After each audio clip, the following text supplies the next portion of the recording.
जो दुकानें थी वो एनवेडी के ठहराव में हुए, इसके ऊपर डिस्कशन ना करते हुए इसको लीगल तरीके से जो महानगर पालिका का नियम है वो नियम के तहत ना जाते हुए बंद दरवाजे के अंदर ऐसे कौन कौन से ठहराव पास किए गए हैं। तो मैंने 220 के 220 ठहराव है तो महानगर पालिका से मंगाया और उसके ऊपर पूरा रिसर्च किया उसके ऊपर। तो मुझे एक बात समझ में आई, ये पूरे धांधलियाँ थे। तो मैंने ये पत्र और पूरे जितने भी ठहराव थे वो ठहराव की कॉपीज पूरे है तो यूडी डिपार्टमेंट को भेजा मैंने। यूडी डिपार्टमेंट के साथ मैंने विभागीय आयुक्त को भेजा। विभागीय आयुक्त ने है तो इसको फॉरवर्ड किया यूडी डिपार्टमेंट को। 8 महीने यूडी डिपार्टमेंट उसके ऊपर खामोश बैठा। फिर मैंने विभागीय आयुक्त को ये बताया कि आप है तो इसमें कार्रवाई क्यों नहीं कर रहे हैं करके।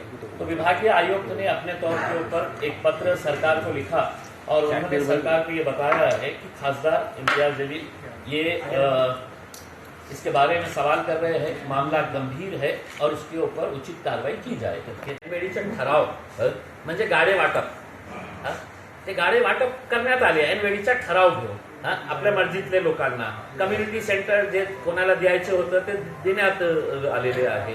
जे छोटे छोटे काम होते ते छोटे छोटे काम जे आहे ते एडिशनल वर्क म्हणून ते आता ते एडिशनल वर्क खरोखर झालेले आहे का नाही झालेले आहे का ते मी आज सांगू शकत नाही।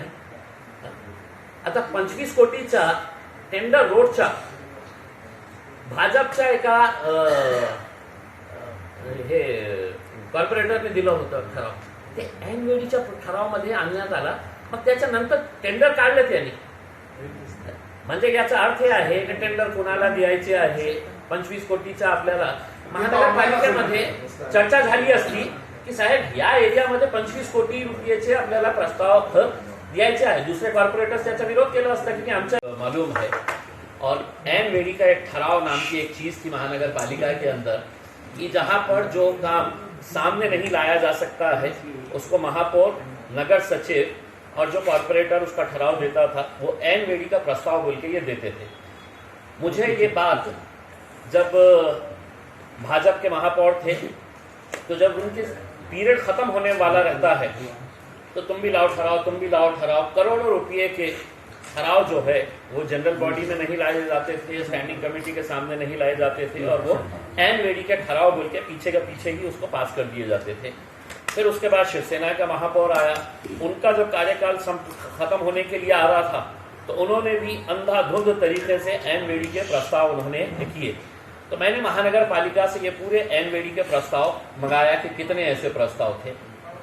ये प्रस्ताव जो है मैंने जिस पीरियड के लिए मंगाया था एनवेडी के प्रस्ताव वो थे 2017 से 2000 मतलब एग्जैक्ट डेट अगर बोलूं मैं आपको तो 16 दिसंबर 2017 से लेके इनकी बॉडी जब तक थी। तो मैंने ये पूरे है तो उसका ठराव की कॉपी मंगाया कि एनवेडी के ठराव कितने पास किए गए 2017, 18, 19, 20 के अंदर। तो 220 ऐसे एनवेडी के ठराव पास किए गए थे। अब ये 220 एनवेडी के ठराव को मैंने पूरी तरीके से स्टडी किया, पूरा उसके ऊपर से मैंने निकाला कि एनवेडी के ठराव ये कौन कौन से थे, ऐसी क्या मजबूरी थी महापौर ने। महाराष्ट्र सरकार ने 16 नवंबर 2022 को अभी पिछले महीने आयुक्त औरंगाबाद महानगर पालिका को एक पत्र लिखा है और उस पत्र के अंदर उन्होंने क्या लिखा है, श्री इम्तियाज जलील माननीय खासदार औरंगाबाद यांनी माननीय मुख्यमंत्री महोदयांना लिहिलेल्या दिनांक 30/7/2022 रोजीच्या पत्राची प्रत कृपया पहावी। या अन्वये औरंगाबाद महानगरपालिका सर्वसाधारण सभेमध्ये गैरकायदेशीररित्या प्रस्ताव मंजूर केल्याने सभेपुढे विषय नसताना ठराव झालेले आहे। दिनांक 16/12/2017 सभेनंतरच्या तारखेत तातडीने काम नसताना विषय मंजूर केलेले आहे। याची सखोल चौकशी करण्याबाबत तसेच दोषी पदाधिकारी, पीठासीन अधिकारी, तत्कालीन महापौर यांच्यावर सदस्य अनर्हता ठरविण्याची आणि त्यांना पुढील 6 वर्षाच्या कालावधीसाठी निवडून येण्यास अनर्ह ठरविणे व नगर सचिव संबंधित अधिकारी यांच्यावर शिस्तभंगाची व कायदेशीर कारवाई करण्याबाबत माननीय मुख्यमंत्री महोदयांना विनंती केलेली आहे।